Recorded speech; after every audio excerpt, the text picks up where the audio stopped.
लोकांकडून तुमच्या पुढे हिमतीनं उभे राहिलेल्या पंकजी घाटोळे यांच्या प्रचार सभा दरम्यान आयोजित येथील सभेमध्ये उपस्थित सन्माननीय गोंडवाना गणतंत्र पार्टीचे अध्यक्ष माजी सैनिक आत्रामजी,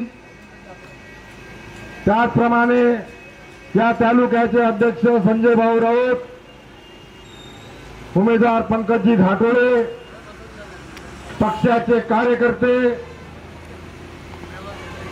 चोरून कोण्या पाणथेल्याच्या कोपऱ्यावरून आपल्या नेत्याला चुगली सांगण्यासाठी आलेले हे टोपीवाले काय सांगते, हे चुगली सांगणाऱ्या सर्व कार्यकर्त्यांना माझा साष्टांग नमस्कार। आम आदमी पार्टीच्या सर्व कार्यकर्त्यांना माझा सप्रेम नमस्कार। बंधू आणि भगिनींनो, एवढं मोठं सावनेर आहे, अनेक अरबो खरबो पैशानं दाटलेले लोक या ठिकाणी राहतात, परंतु एवढी हिंमत आजपर्यंत दादाराव मंगळेच्या नंतर सावनेरमध्ये कोणीच दाखवली नाही आणि ही हिंमत या पंकजी घाटोळे यांनी दाखवली। मी त्यांचं सर्वप्रथम कौतुक करतो। खऱ्या अर्थानं 15 लाख पासून सुरू झालेली लढाई 1500 रुपयापर्यंत आली। खऱ्या अर्थानं आम्ही सगळे कार्यकर्ते आम आदमी पार्टीचे आहोत। आम आदमी पार्टी म्हणते दवाखाना, शिक्षण आणि रोजगार हे 3 मुद्दे आम्हाला चांगले वाटले म्हणून आम आदमी पार्टी जॉईन झालो। आम आदमी पार्टीने महाराष्ट्रात निवडणूक न लढवण्याचा ऐन वेळेवर निर्णय घेतला, परंतु आम्ही 25 तारखेला फॉर्म भरला होता आणि 27 तारखेला आम्हाला मेसेज आला की आम्ही लढणार नाही पूर्ण महाराष्ट्रात। आमची तयारी होऊन गेली होती म्हणून आम्ही मोठ्या हिमतीने उभे राहिलो। आम्हाला आमचा फॉर्म वापस घेता आला असता, परंतु तुम्ही लोकांना आम्हाला म्हटलं असतं का कोण्या नाही कोण्या माणसाकडून यांनी पैसे घेतले आणि हे दबावाच्या खाली यांनी आपला फॉर्म वापस घेतला। हा दाग आम्हाला लागू नये म्हणून आम्ही छाती टाकून तुमच्या पुढे उभे आहोत। बंधूंनो, 2 सक्षम उमेदवार आहे। खऱ्या अर्थानं आमच्या जर तोंडाकडे तुम्ही पाहिलं तर आम्ही राजकारणाच्या लायकीच नाही। आमचे मिरची भेलदासारखे तोंड, पण मनामध्ये हिम्मत आहे, दिमागामध्ये काहीतरी करून घ्यायची ताकद आहे, म्हणून आम्ही या ठिकाणी उभं राहिलो। सर्व केजरीवालच्या योजना चोरता, ऐन वेळेवर बंद हाफ तिकीट करता।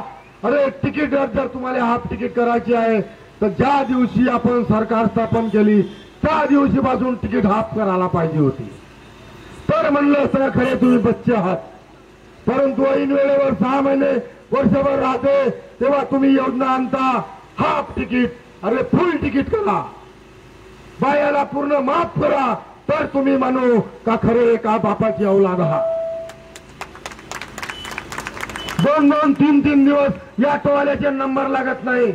खरंच तुम्हाला ते ऑटोवाल्याचे बायका पुढे वोट देतील का रे? बिलकुल देणार नाही।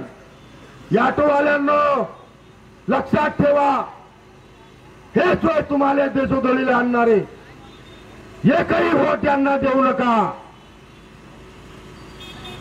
मला या संजीवभाऊ राऊतांनी सांगितलं की बा एक मंत्री आला होता तो खर्रा खाते म्हणून या रोडवरचे पुरे पाणथेले गायब। अबे नोकऱ्या देऊ शकत नाही हरामखोरो, त्याचे पाणथेले गायब करता, केळाचे दुकानं उचलून फेकता, काय कारण आहे? याला तुम्ही राजकारण म्हणता? राजकारण करायचं तर दवाखान्यावर करा। 30 वर्ष झाले दवाखाना तसाच राहत आहे। काही झालं का केळेवाले हटाव, पाणथेलेवाले हटाव, गाडीवाले हटाव, तर कायचं नाटक याला राजकारण म्हणता? अबे चिल्लरगिरी बंद करा। खऱ्या अर्थानं आपल्या सावनेचा विकास कसा होईल याच्यावर विचार करा। हे कसलं राजकारण आहे काही कळत नाही। ज्या ठिकाणी कोण देशा असा असा बाजू करते पहलवान, अबे सावनेर मतदारसंघ का पहलवानाचा आखाडा वाटला का? आणि एवढी पहलवानची दाटली आहे अंगात तर जरा आखाड्यामध्ये जा उतरवे का पहलवानाला घेऊन मारून जाऊ पहलवानकी तुझी। 2-4 डॉक्टराच्या बोगट डिग्र्या घेतल्या म्हणजे डॉक्टर झाले का? या आमोर सामोर डिबेट मध्ये किवरेट नावाची गोळी कायच्यावर चालते, कॉम्बिफ्रॉम नावाची गोळी कायच्यावर चालते सांगा डॉक्टर साहेब। ह्याचा आम्ही सांगतो किवरेट नावाची जोडी जिभेच्या खाली ठेवा लागते का जिभेच्या वर ठेवा लागते आम्ही सांगतो। या फुकट असे दंड ठोकता, दंड ठोकायचा असेल तर दवाखान्यासाठी दंड ठोका, दंड ठोकायचा असेल तर शाळेवर ठोका। अरे शाळेच्या समोरचे गडर आहे, झाकणं अजूनही बंद नाही झाले, झगडा करू करू बंद करा लागले, तिथं करा ना राजकारण, तिथं नाही होत राजकारण। शाळा बंद पडण्याच्या मार्गावर आहे, तिथं करा ना राजकारण, तिथं नाही होत राजकारण। भाऊ राजकारण करण्यासाठी 2-3 जागा आहे, फुकट दंड ठोकता या पहलवानगिरी दाखवा। कोणी म्हणते टक्कर आहे, कसली टक्कर? टक्कर कोणाची होते? कोंबड्याची, बकऱ्याची, हल्याची? मग हे का पंकज घाटोळे हले आहे का कोंबडे आहे? हे उभे राहणारे उमेदवार कोंबडे आहे का हले आहे का बकरी आहे? याची टक्कर तुम्ही लावता का? हात नका लावू, हा विषय टक्करीचा नाही। आम्हाला आम आदमी पार्टीचे माणसं आहोत, आम्हाला दवाखाना पाहिजे। अरे काटा रुतला तरी दवाखान्यात